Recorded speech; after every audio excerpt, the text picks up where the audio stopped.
Hello, हाय, good morning. मैं अमित कुमार सिंह अपने संस्थान डीएम एक्सप्रेस की तरफ से जो मोतिहारी के उगम पांडे कॉलेज के सामने वाली गली में बलुआ पर स्थित है।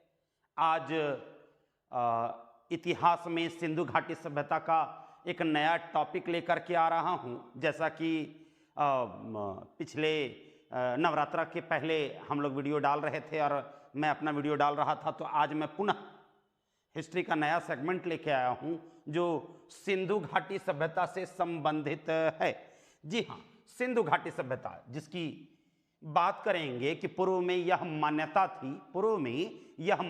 थी कि भारतीय सभ्यता और संस्कृति का विकास जो है वो वैदिक सभ्यता से माना गया था।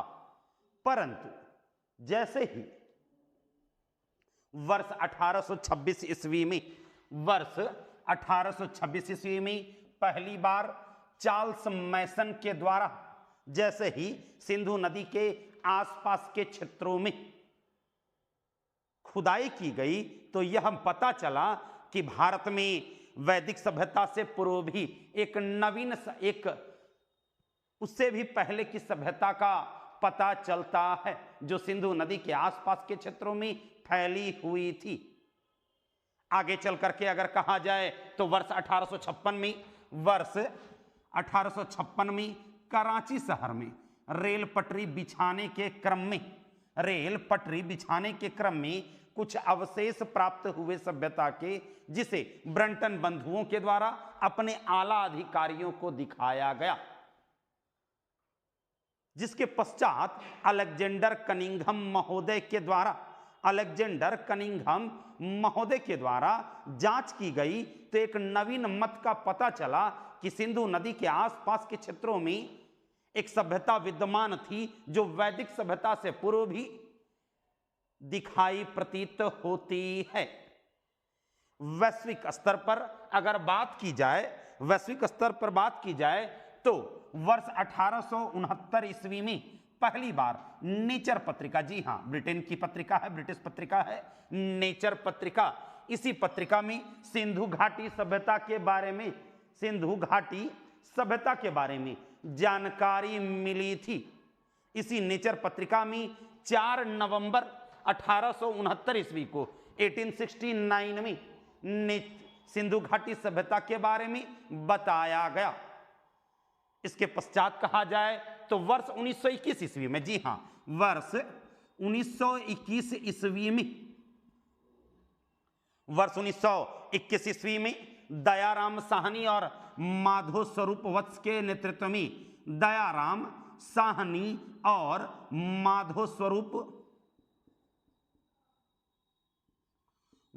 नेतृत्व में हड़प्पा नामक स्थल पर, कहा जाता है सिंधु घाटी सभ्यता का सबसे प्राचीनतम स्थल जो पहली बार खोजा गया, यह सवाल बनता है तो आंसर हो जाएगा हड़प्पा नामक स्थल पर पहली बार खुदाई की गई।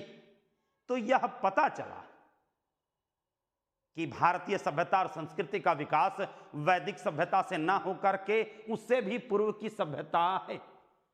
कार्बन डेटिंग पद्धति के माध्यम से जब जांचा गया तो यह पता चला कि सिंधु नदी के आसपास के क्षेत्रों में जो सभ्यता विद्यमान है वो वैदिक सभ्यता से पूर्व की भी सभ्यता है।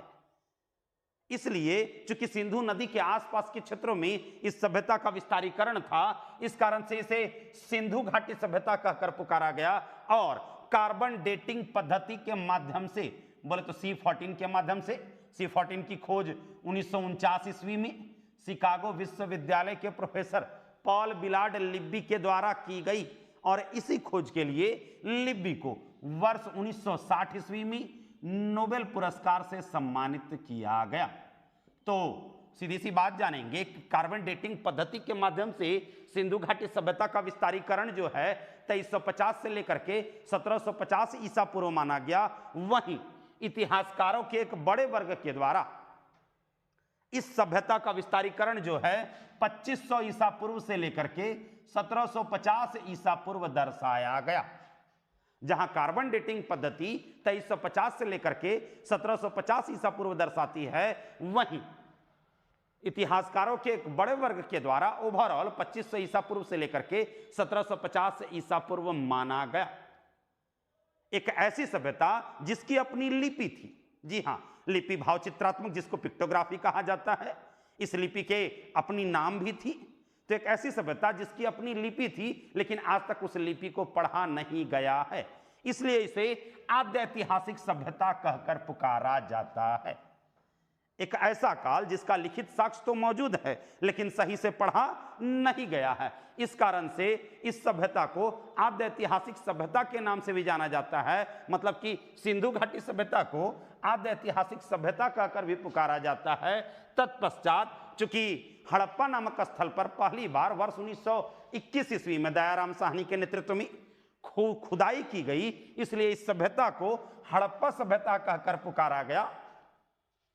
स्वतंत्रता प्राप्ति के पश्चात सर्वाधिक स्थल गुजरात में, जी हां, स्वतंत्रता प्राप्ति के पश्चात सर्वाधिक स्थल गुजरात में खोजे गए, और वो भी सरस्वती नदी के आसपास के क्षेत्रों में, वो भी सरस्वती नदी के आसपास के क्षेत्रों में खोजे गए। इसलिए इस सभ्यता को सिंधु सरस्वती सभ्यता कहकर भी पुकारा जाता है।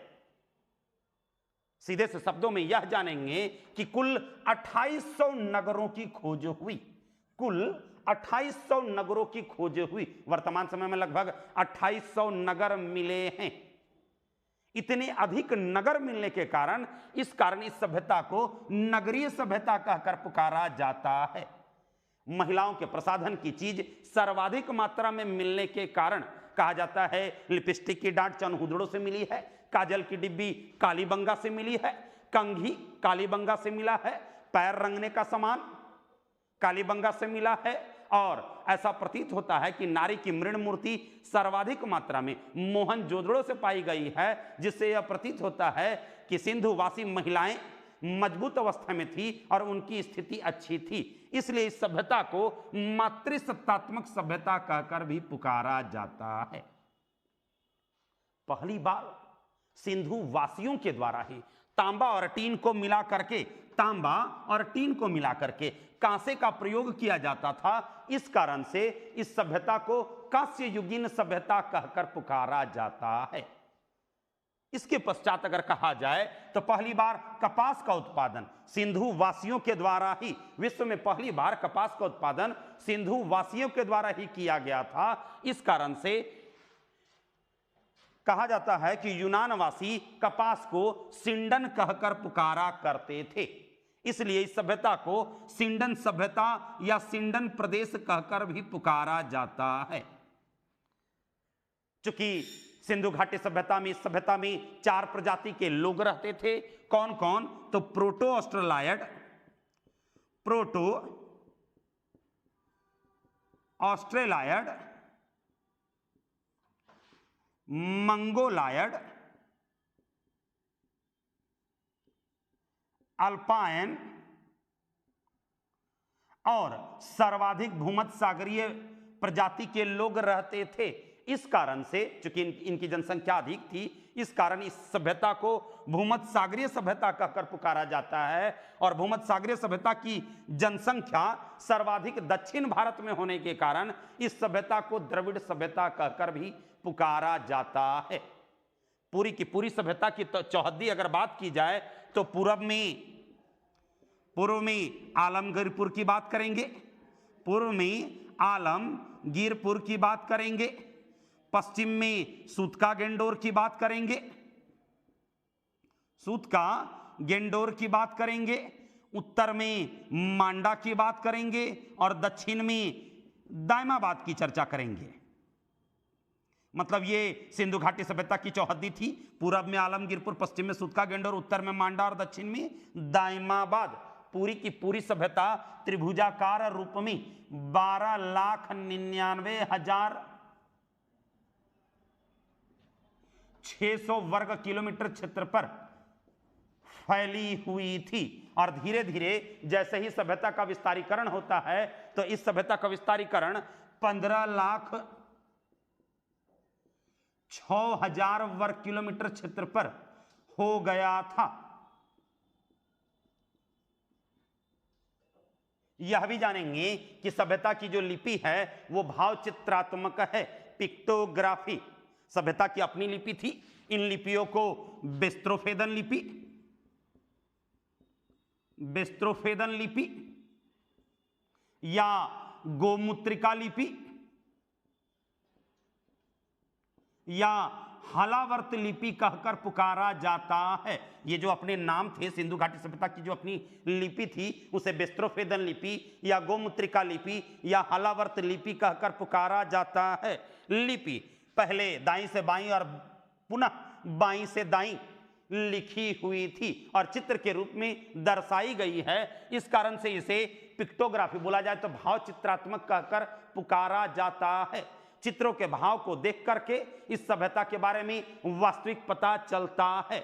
चूंकि लिपि पढ़ी नहीं गई है, अतः चित्र के माध्यम से सभ्यता की वास्तविक जानकारी मिलती है। अब तक ऐसे 400 लिपियों का पता चला है। अब तक ऐसे 400 लिपियों की पहचान की गई है।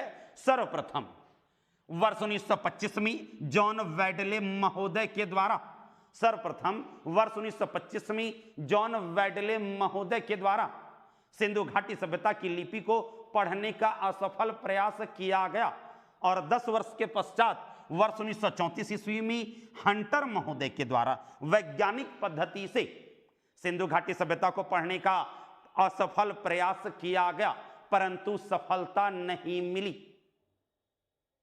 इसलिए एक ऐसी सभ्यता जो पूरी की पूरी नगरीय सभ्यता थी, वर्तमान सभ्यता से भी काफी उन्नत अवस्था में थी, उसका उत्थान और पतन कैसे हुआ, इसकी जानकारी अगले वीडियो में।